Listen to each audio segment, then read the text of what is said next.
In any life, we have highs and lows, light and dark, wins and losses. What happens when we encounter that moment in time when what happens next could change everything? Join us as we step into another person's inspirational moment and see how we can connect their experience to ours. This is Greg Stevens, and you're listening to A Shot of Inspiration.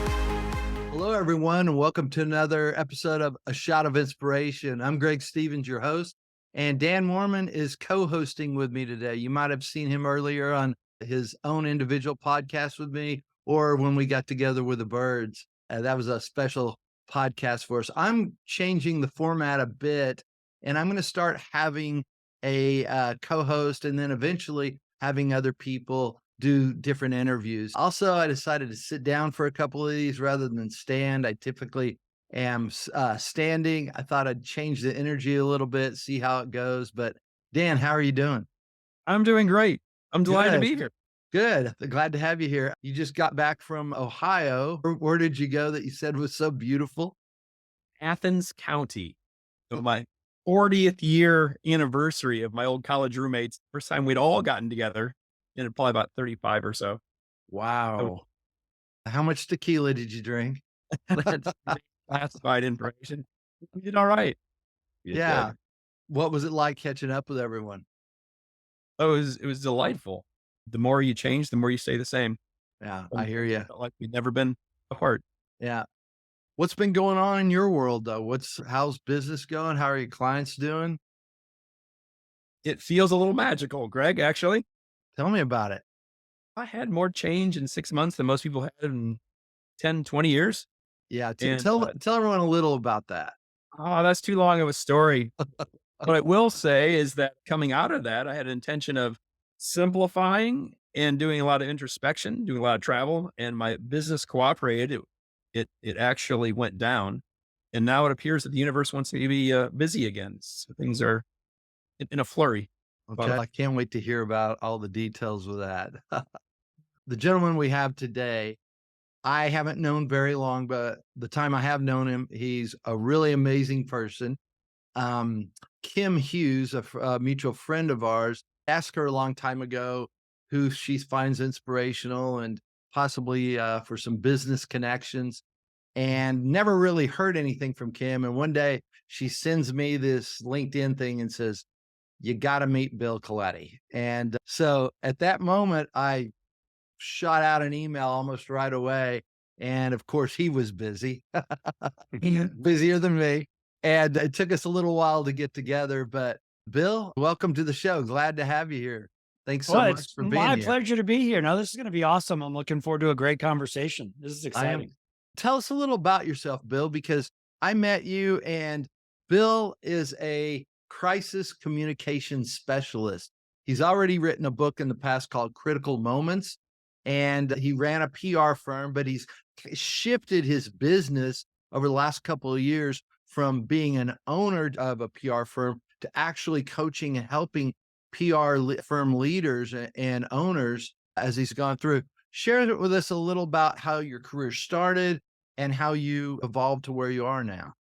Yeah, so that's a great introduction. Sort of started a thriving PR firm and now working with owners of those creative entrepreneurs, working with the owners that have built their firm to find more time, success, and opportunity. And the way I started is I started running political campaigns. My parents were both very political. My dad was the mayor of our small town. I went off to college, got involved in campus politics, and then that emerged into my first job running political campaigns in Florida. So I did that for a couple of cycles and then ran couple of statewide races for a couple more cycles. So yeah, so it was all about campaign politics and running and winning races. And to the crisis work, basically, you can think of campaigns in a lot of different ways, but it's basically careening from crisis to crisis. And hopefully you have one less than the other guy. That was before everything got gerrymandered and it was more about party politics. But in the pure sense of electoral politics, it is about having one fewer crisis than the next guy. And that's typically the winner. So yeah, so started in a political context and then took it over to a corporate context. So you also were you overseas for a while working in different areas? I'd Yeah, like to so hear I a little about yeah, that. So I did that, and that finished at the 1994 election cycle. So I finished the 94 cycle, which then puts us into the first of the year in 1995, November, and then January of 95. I moved to Bulgaria over in Eastern Europe and thought I was going to go snow ski and be a poet and do a lot of writing.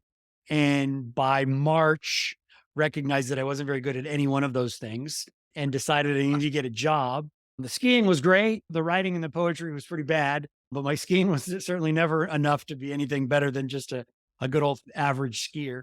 And then found a job with the American Chamber of Commerce. We had befriended the American ambassador. This is 1994. The wall had fallen in 1989, and all the Russian or the Soviet satellite states had become independent, and Bulgaria was one of them. And so anything small d democratic was really very interesting. And a Chamber of Commerce was a part of that sort of democracy building. And so the ambassador really wanted to build a Chamber of Commerce. And I had, from politics, obviously experience in non-governmental organizations and whatnot, and tangentially what makes organizations work. And I founded, along with the ambassador, the first American Chamber of Commerce in Bulgaria. And we grew it from about a dozen kind of coffee table friendships into about 150 members, with a budget, with an office, with an annual meeting, with a political lobbying agenda, which good chambers of commerce should do. And then from that sort of spun into me working for one of our bigger clients, which was Amoco. If you remember, Amoco was a gasoline brand from back in the day. It doesn't exist anymore in the form that we knew it. And was a director of real estate. And so I bought and sold gas stations. But if you pause for a second and say, well, that has nothing to do with what you did. If you think about it from a command and control economy, who owned everything that I wanted to buy? It was typically the government. And so it was more of a government relations job and a lobbying job, because I was buying real estate rights of way from the government, occasionally from some privatized citizens where they privatized land. And then at the very end, I worked for the Prime Minister of Bulgaria as they were pre-emergent into NATO, pre-emergent into the EU. There are some precursor organizations that before you go into NATO that you get into. And so we set up a White House communication structure with a very sort of strategic director of communications and then a very tactical spokesperson. And so we set all that up, and then we did some privatization. We started a stock market. So we did some cool stuff. And then I came home in 2000. That was 5 years, and then ran another statewide race, my last race, which I ran in 2000. Yeah. So 2000. Bulgaria for 5 years. You did. It's amazing. It was awesome. What an experience. Yeah.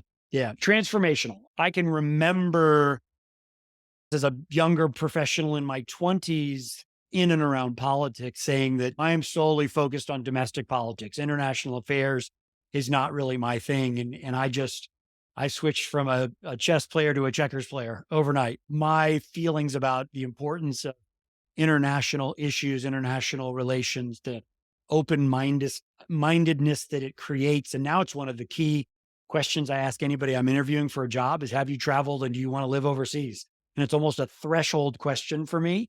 Not that I have any international expansion plans, but that to me, has a lot to say about mindset of an individual. Yeah. It really does. It does. So you got back in 2000 and worked on a campaign. Then did you run another PR firm, or was it yours? Yep. So 2000, we had finished that race. And that January of 2001, was asked by a firm based in Austin, Texas, which is where I live now, and it's where you are as well, was asked to run and start a Florida office. So we stood up a Florida-based public affairs firm. And so we talked about the intersection of business and government, and we were bringing campaign-style tactics to corporate strategies. And so it was a really wonderful match made in heaven. Really enjoyed that. Did that for 13 years. Was in Florida for 7, and then came to Austin to be part of the management team, roughly halfway in between that. So did it on my own in Florida for 6 or so years, and then moved to Austin. Yeah. So I was public strategies, which if you follow public affairs or sort of Austin PR firms, there's a big deal back in the day. It's interesting because when you're talking about all your experience, to me, it sounds like you speak government and corporate because you can bridge the gap, because there's such a different mindset in the two. And we find out, Dan and I work within both corporate and government agencies, and we see huge different mindsets, huge different, just different problems that both run into. Mhm. What are some of your biggest insights that you've been able to help government or corporations because of kind of the marriage of your language with that? Yeah, it's a really fabulous question. So the refinement that I talk about is that corporations fundamentally want a license to operate, and licenses, whether it's your driver's license or a drilling permit, are issued by the government. And so most corporations that I know want to operate freely, fairly, for profit, and expanded marketplace.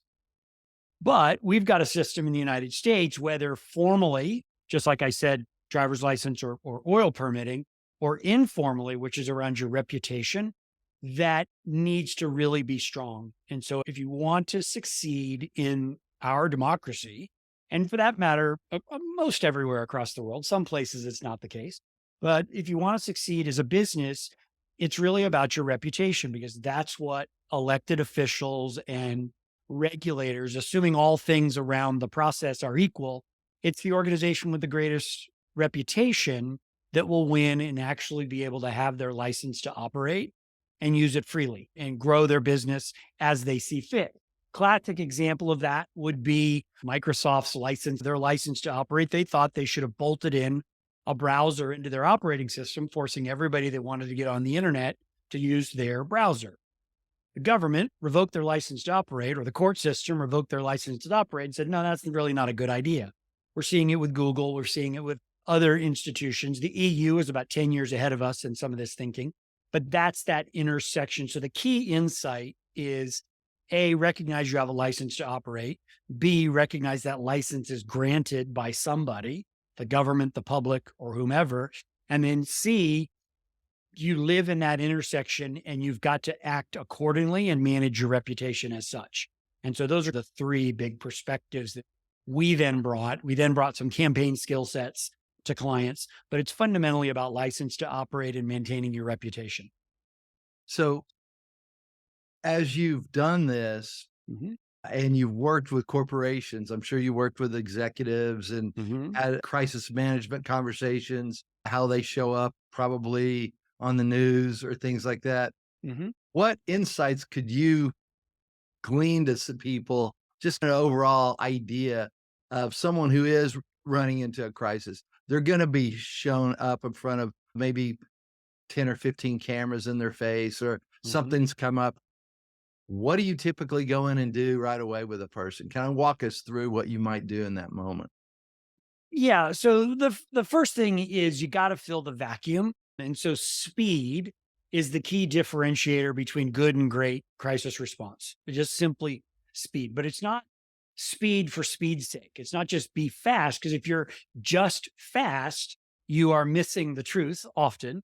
You're missing the facts immediately after that, and you're missing a plan on what you're going to do next. And so it's an equation that I've come up with, is that the key to excellent crisis response is the speed, being quick. But speed is made up of your mission and values plus your chain of command. All right. And so speed equals mission and values plus chain of command.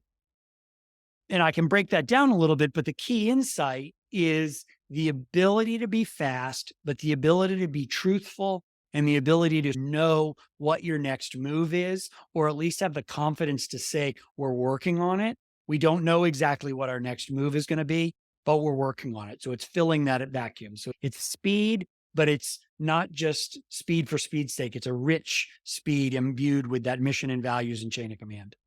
That's beautiful. I love that. So that's So what you were doing. You've been doing that for years. Now you've made the shift in your life, and it sounds like you're doing great. You love what you're doing. You've made a shift from being the owner of those PR firms to actually coaching the leadership of other owners mhm. to PR firms. Tell us about how that's evolved and what you love about it. Just give us Yeah. a overall view, because Dan and I are both coaches and I know we love it. It's a great feeling, isn't it? It is. Yes. Just talking on the phone 30 minutes before our time together. So yeah, it's enriching. My client came back from hitting a home run down in a conference in Miami. So it was awesome. So it's Yeah. fantastic. Their wins become yours, don't they? Nothing like it. Yeah. I think that's a nice segue and a nice illustration to the why around the pivot. And so I think there's maybe some value in that. And so it was in and around COVID, after I was at that big global PR firm in 2013, I think it was.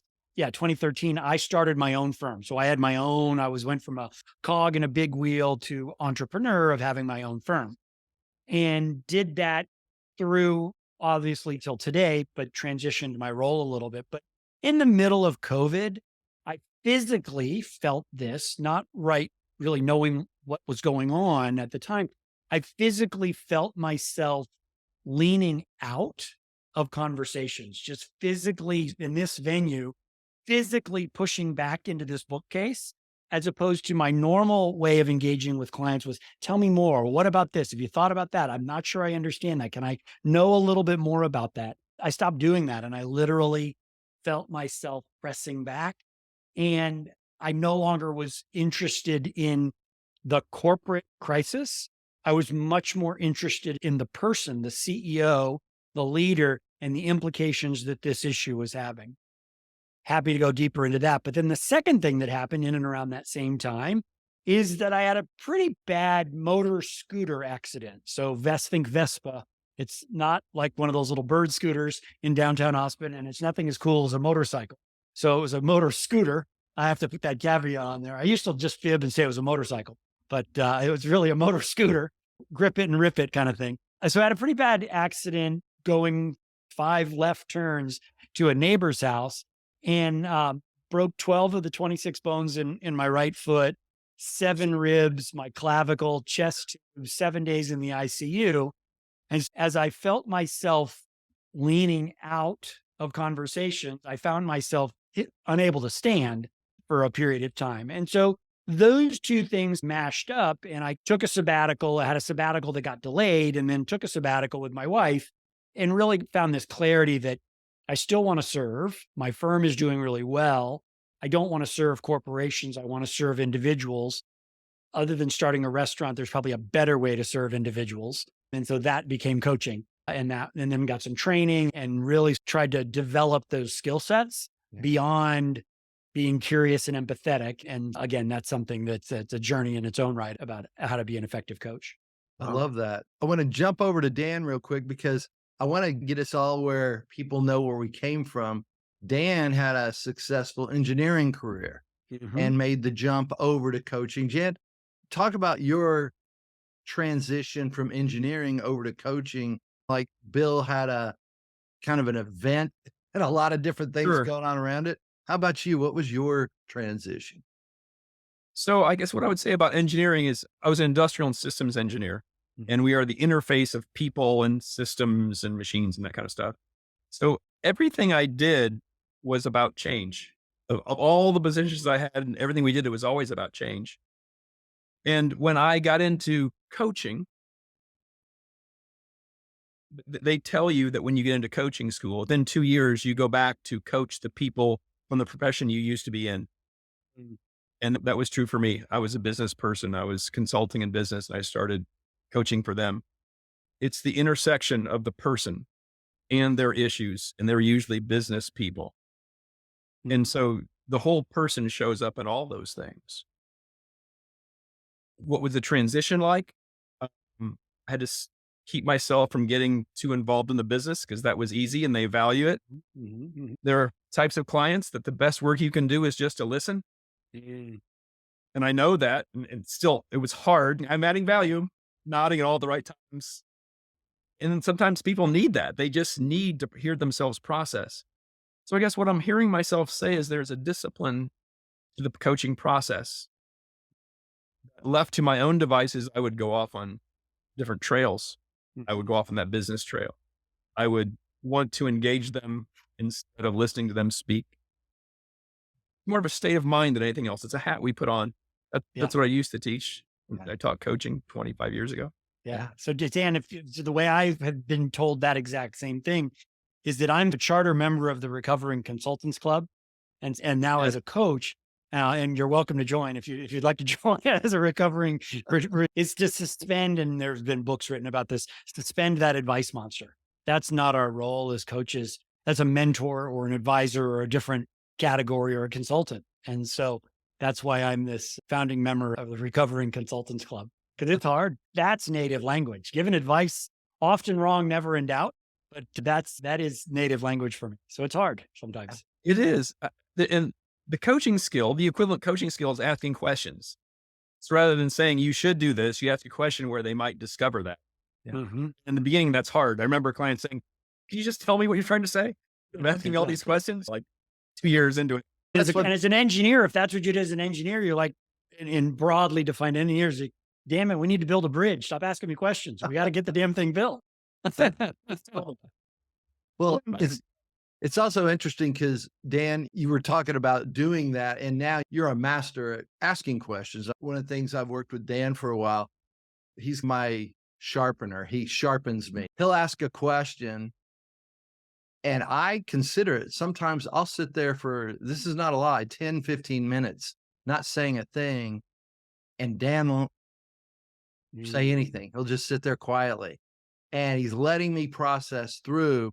And I love that you say that, Bill, because it's so important that you look at it's that listening piece, because coaching is really pulling that genius out of that person for their own problems. I heard it said one time where if I give advice, that worked for my life, but sure may not work for yours because you've been giving your issues for you and you see so much more. That's why when people come to me and ask me about relationship advice, I'm like, I can't give you any. What I can do is say menus of things you can possibly do, but I can listen.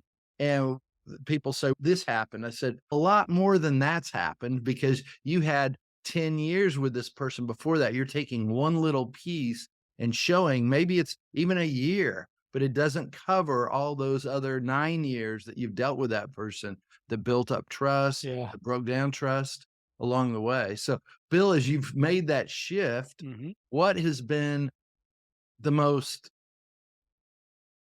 two things. What's been the most difficult thing you found, and what's been the most rewarding thing? So probably the most difficult thing was that I showed up on my first day deciding to be a coach. And so that was a couple weeks before I actually got some training, knowing that I was curious and empathetic. I had been curious and empathetic just by nature. And that was really worn in the crisis, is that I was curious. I needed to get the facts quickly. And I was empathetic because these folks are going through the worst day of their career and that will probably never be repeated. So I showed up curious and empathetic. And so the thing for me was the most important thing that I learned was exactly suspending this advice monster, but I rejected it for the first season of my training or the first season of my coaching. Is I really rejected it. I said, no, I actually can do both. I can do all of this. I can give good advice. And so the story was that I was in a peer coaching session, similar to this, talking with a woman who was a peer learner coach of mine, former elected official. She had reached out to me and said, hey, could we do some peer coaching together? And she was just brilliant. She was asking me great questions. She was engaging. I was telling her about some of the struggles, and I knew that they were some of the struggles that she was having. And I just saw this thing come over her face where she simply could not contain but give me advice. She said, if I was you, I would go do this. And if I was you, I would go do this. And your resume and my resume and our backgrounds, and we should go do this. She was brilliant. But she couldn't sustain it. She did a great job, but it was just, I guess in hindsight, I could literally see it boiling up to her throat, blurting out of her mouth. And I just was deflated. I just felt this amazing coaching session where she was just pushing me and moving me and helping me unpack some really difficult things. And I just picked the poor metaphor if you want, but I got to this point and I was like, oh no, why did you do that? Why on earth did you do that? And so that was so disappointing. That was the illustration that I needed to prove the advice monster has to be put away. I love that story. To feel what it feels like to be on the other side of advice giving Oh, is all you have terrible. to do once or twice. With the crescendo of like, she's nailing it because she knew so much and was asking great questions. And now that I put a little hair on the story on the dog, but you could almost see it moving up her throat to just, if I were you, this is what I'd do. And I just thought, oh, crap, I don't want that. But what a gift, because it launched you into understanding that, and you, until you see it, you can't do anything about it. Yeah. Yeah. So Yeah. that's probably a key learning of figuring that out. And it's been incredibly valuable. Yeah. Go ahead, Dan. Go ahead. If I can, it seems Yeah. like this is a good time to talk about everybody's a coach. They want to be. Mm-hmm. You coach your peers at work, you coach your kids, you coach everybody. I don't want people to think that this is for professional coaches. It's a role that you play. Mm-hmm. I think just about everything I've heard applies to civilians, as they say. Mm-hmm. Exactly. Mm-hmm. Very Mm-hmm. true. Very Yeah. true. And one of the things I think is interesting, we all have different specialties. Bill, yours is specifically in PR. Dan has executives in business. And another thing Dan wanted to really dive into was partnerships as well. Mm-hmm. And for me, it's all about relationships and those tough messages. A little different Mm-hmm. than your tough messages, because I'm training people in specifically how to manage their emotions in those moments, all the different things. So, Bill, as you focused on PR, what has that given you?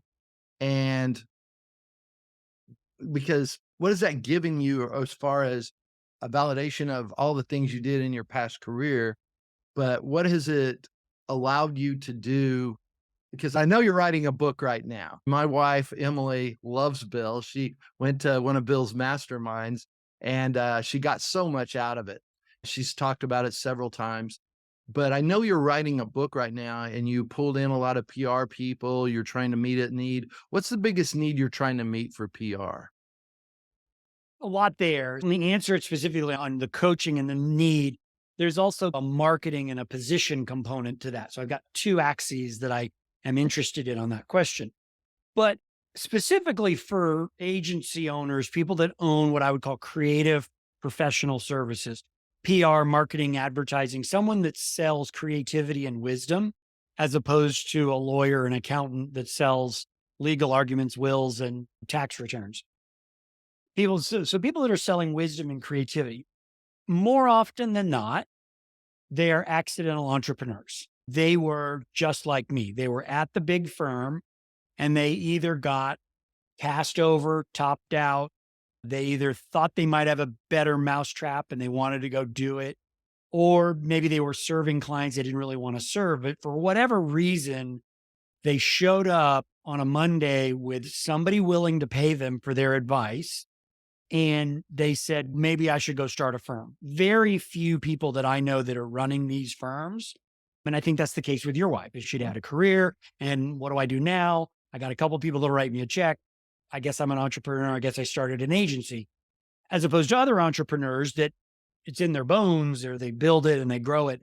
So number one is that they're accidental entrepreneurs. So I'm trying to help them as leaders figure that out. And typically, they're high performing achievers, but surrounded and having a boss and having a team. And so, really, one of the most important things I'm doing right now is helping high performing achievers in one venue become leaders in a new venue with an ownership mindset versus effectively an owner running the organization, but there's still someone that has all the shares. But the way they lead and the way they get things done as a high performing individual versus the owner, leader, accountable person are fundamentally different. So that's one big thing that we're working on. The second one is helping owners that are trying to figure out and try to get unhandcuffed from the success of the past. They've built a big firm. They may have crossed $10 million in revenue. They may have somewhere between 20 and 50 employees, and it's good, but they're stuck. And they're stuck because they don't have a succession plan. They're stuck because they've never allowed themselves to fantasize about their vision and what's next. So those are two things. It's emerging leaders that are buying or starting, and then it's proven leaders that are trying to figure out what's their next act. And I think I have experience on both of those. And I think that's why, from a coaching standpoint, that it's been really interesting for me just to serve that community. I just really like them. I like people that go to market like that. I just like those people. And that makes the coaching a little easier if you like people. Absolutely. It does. Yeah, it's tough to coach when you don't like them. A little bit. Then it's more like parenting. That's That's good. kidding, Sylvia. I love you. I love you, Sylvia. That's awesome. So, Bill, your next phase, you're working on a book. Mm. What is the focus of that book, and who will you be reaching out to with that? Yeah. So the working title is called The Prioritization of You, and you being the owner is the premise. And going to be reaching out to owners of these creative professional services firms.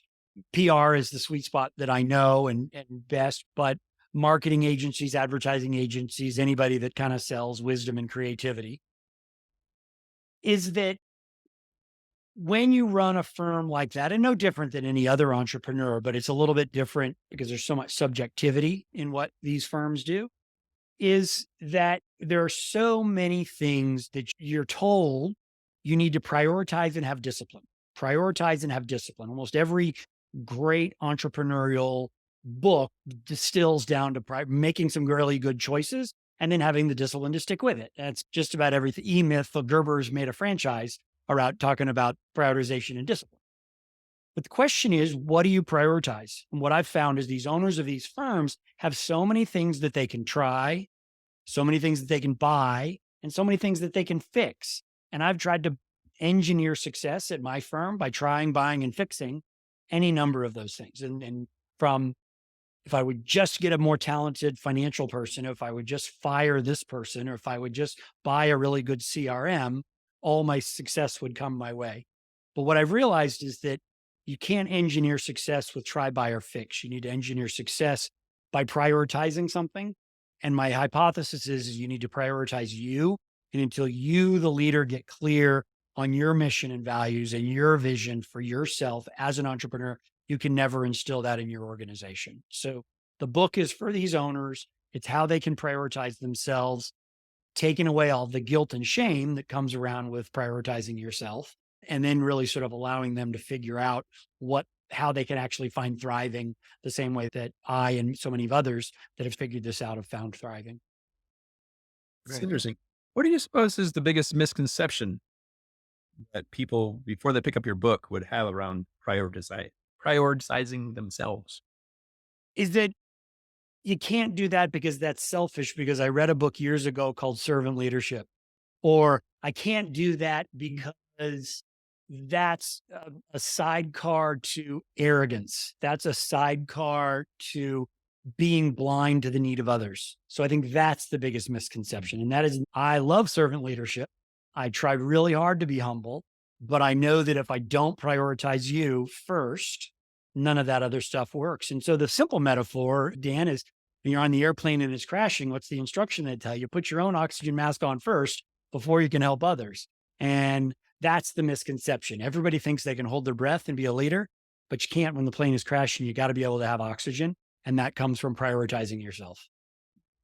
But the misperception is that it's selfish. And that's not what I mean. Yeah. So what I'm getting is you're able to work out that distinction in a way that they can believe. They're not Absolutely. old programming. Absolutely. And it's a necessity, because particularly for leaders that are handcuffed to their success today of this 10 to $30 million firm, 20, 30, 50 employees, they're just handcuffed to their success, and they've got such energy for a second mountain. David Brooks writes in Second Mountain, there's this ability and desire to go find something outside. Until you really interrogate your inside, you can never really figure out what you want to do on the outside. And so, yeah, helping people figure that out is really important. Beautiful. Well said. We're getting close to the end of time, but I wanted to throw out one question for you, Bill. You've been coaching a little while now. What's the most inspirational outcome you've seen from one of the people that you've actually coached without divulging any privacy? Yeah. And you both know this so much better than I do. There's so many. And I guess maybe this is, I'm a victim of recency bias, but it's this fella I just hung up with an hour ago. I'm sure there's other richer metaphors, and maybe if I talk, I'll think of one of those. But this is a guy that has had a firm, has had success, but always was in his own way and found a ceiling of success that he could never get through. And that was measured in headcount and finances, is the empirical ways that it was measured. But it was really felt by him of, I can't do that, and seeing others with great envy. And so through a process of sort of active inquiry and a process of questioning and a process of working with him, he had a major breakout at a conference that he was invited to participate in. And I just encouraged him to go into it with what he discovered to be a new mindset. And he blew it away. Came home with 3 new clients. That was not the goal, but that was not a bad way to measure success, by the way. But he has got now such a clarity and enthusiasm. I just got the report out on how Miami went.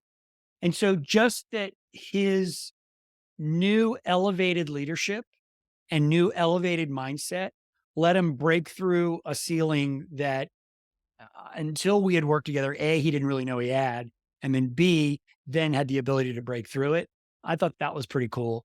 Got another retreat with a client next weekend, and I'm hoping for even something greater from them. But that's a really nice, again, recency bias example of where I saw something pretty powerful. And I Great love mo- that, Bill, because you're exactly right. There's so many. I typically, and I know Dan's the same way.